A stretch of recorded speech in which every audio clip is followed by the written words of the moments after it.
300 रुपए नहीं कमाना, उन्हें हजारों करोड़ कमाना। गरीब भूखा मर जाना और अमीर दौलतमंद रहना क्योंकि इनसे मिला हुआ है। ये कौन सी पॉलिसी है बीजेपी की बताओ? कि बोलते हलाल आए तो थूकते रहे, नहीं थूकते रहे। अच्छा ये बोलो, क्या तरकारी हलाल नहीं है? है ना तरकारी हलाल, पानी हलाल है, शराब हलाल है? नहीं है। वो कुत्ते का पेशाब है, पीने वाले भी कुत्ते का पेशाब पी रहे। आप पियो, मैं रोक नहीं सकता हूं।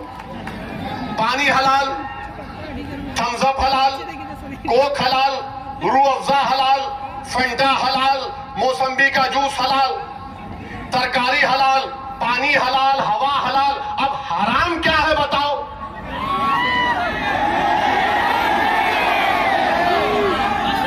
तो मालूम हुआ कि गोश्त खाना इन्होंने बंद कर देना क्योंकि गरीब भूखा मर जाना और ये पूरे एक्सपोर्टर्स जिंदा रहना।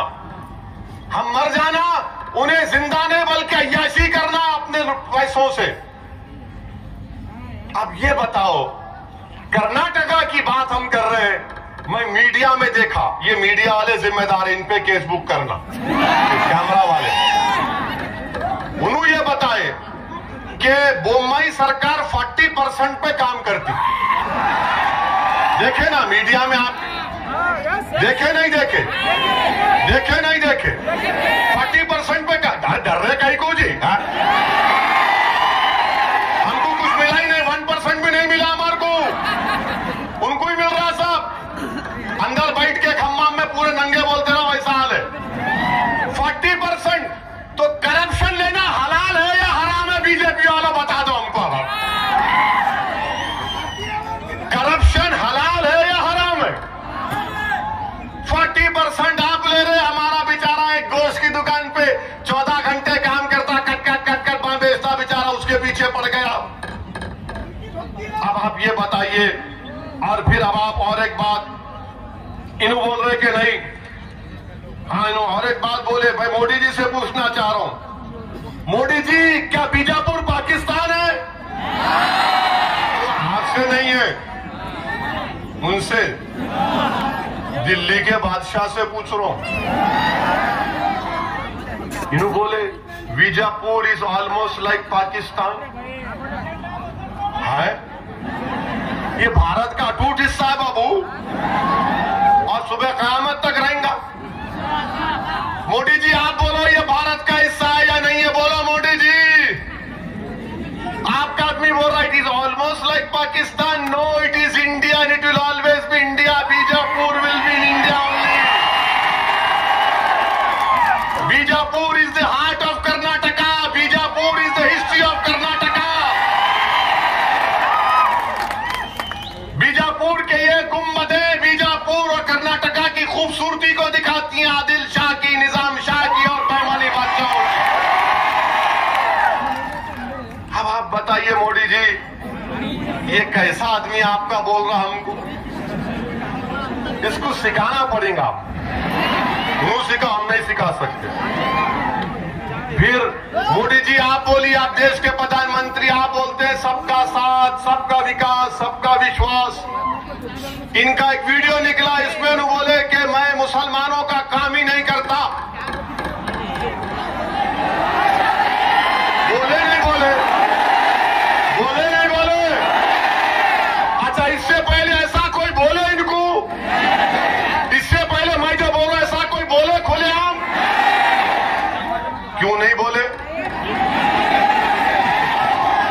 क्यों नहीं बोले? कई को नहीं बोले? मिले भी है जी, औले जौले है दोनों अंदर से, समझे ना?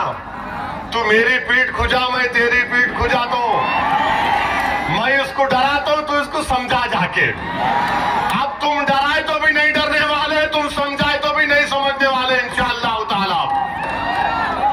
मेरे अजीज दोस्तों, बुजुर्गों, आप इन्हों बीजेपी वाले कल प्रेस कॉन्फ्रेंस करके बोलेंगे ओवैसी दुश्मन है।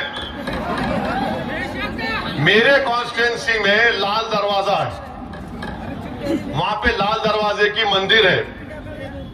और मंदिर के पुजारियों को, उस पुरानी मंदिर को मेरे ख्याल से 4 या 5 करोड़, 3.5 करोड़ रुपए मजलिस की नुमाइंदगी पे दिलाए। कौन दिलाए मालूम आपको? अकबरुद्दीन ओवैसी। अकबरुद्दीन ओवैसी जाके चीफ मिनिस्टर को बोले, चीफ मिनिस्टर साहब ये मंदिर को पैसे दो। तो हमारा चीफ मिनिस्टर हाँ बोले यस, हमारा झगड़ा नहीं है इनसे, दो आप। हमारा झगड़ा आरएसएस, बीजेपी और कांग्रेस से सियासी झगड़ा है। 3.5 करोड़ रुपए दिए। वही मंदिर के पुजारी साहब, कोविड की सेकेंड वेव में कोई अस्पताल में जगह नहीं मिली, अकबरुद्दीन ओवैसी असरा हॉस्पिटल में उनको बेड दिला के इलाज कराए। ये फर्क होता है, ये फर्क होता है। हाँ, मेरे को आप वोट मत दो तो क्या मैं आपको इंसान नहीं बोलूंगा, मैं आपका दुश्मन बन जाऊंगा? वोट देना नहीं देना वो भारत की आवाम का, जनता का जमहूरी हक है। और आप वोट नहीं दिए, उन्हें वहां का भगा दो, उसको इधर भगा दो उसको। क्या बात है बताओ आप, इतनी नफरत क्यों? क्या ये लोग भारत के नागरिक नहीं है? और जिन लोगों को तुम गाली दे रहे, सुनो, जब मुल्क की आजादी की लड़ाई लड़ी जा रही थी अंग्रेजों के खिलाफ, अगर सबसे पहले किसी ने अपना खून बहाया तांतिया तोप के साथ, झांसी की रानी के साथ, तो उसका नाम किसका आएगा? मुस्लिम उलमाओं का नाम आता। अंग्रेजों के खिलाफ जिहाद का फतवा किसने दिया था? मुस्लिम उलमाओं ने दिया था। अल्लामा फजल खैराबादी रहमतुल्लाह अलैह काले पानी की सजा काटे, और जब उनका बेटा उनकी रिलीज का ऑर्डर लेकर आया, उसी दिन अल्लामा फजल खैराबादी अल्लाह के पास चले गए। हैदराबाद के मौलवी अलाउद्दीन, मक्का मस्जिद के इमाम, जुम्मे की नमाज के बाद जनता को लेकर निकले हैदराबाद के सुल्तान बाजार में। अंग्रेजों की रेजिडेंसी थी, कहा कि अब अंग्रेजों से मुकाबला होगा। मौलवी अलाउद्दीन को सबसे पहले जाकर काला पानी में डाल दिया गया। हमने इस मुल्क की आजादी के लिए सब कुछ किया, मगर आज 75 साल का अमृत उत्सव मना रहे हैं, और हमारे इलाकों का, आप मुस्लिम इलाकों का बॉर्डर में आप सर्वे करा रहे हैं। भारत के प्रधानमंत्री ये कौन सा अमृत उत्सव का मना रहे हैं? आप बताइए, आखिर कब तक हमको शक की निगाहों से देखा जाएगा? ये गलत है। इस मुल्क की तारीख में जितना खून मुस्लिम अकलियत और दीगर अपनाए वतन के साथ सबने मिलकर खून बहाया, सुभाष चंद्र बोस के साथ कौन थे? ये जय हिंद का नारा कौन दिए? बोलो, ये जय हिंद का नारा कौन दिए? क्या आरएसएस ने दिया?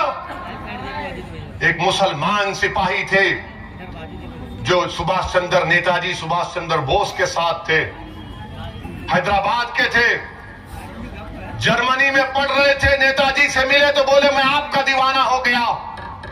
जर्मनी से सबमरीन में जब नेताजी एशिया गए तो साथ थे।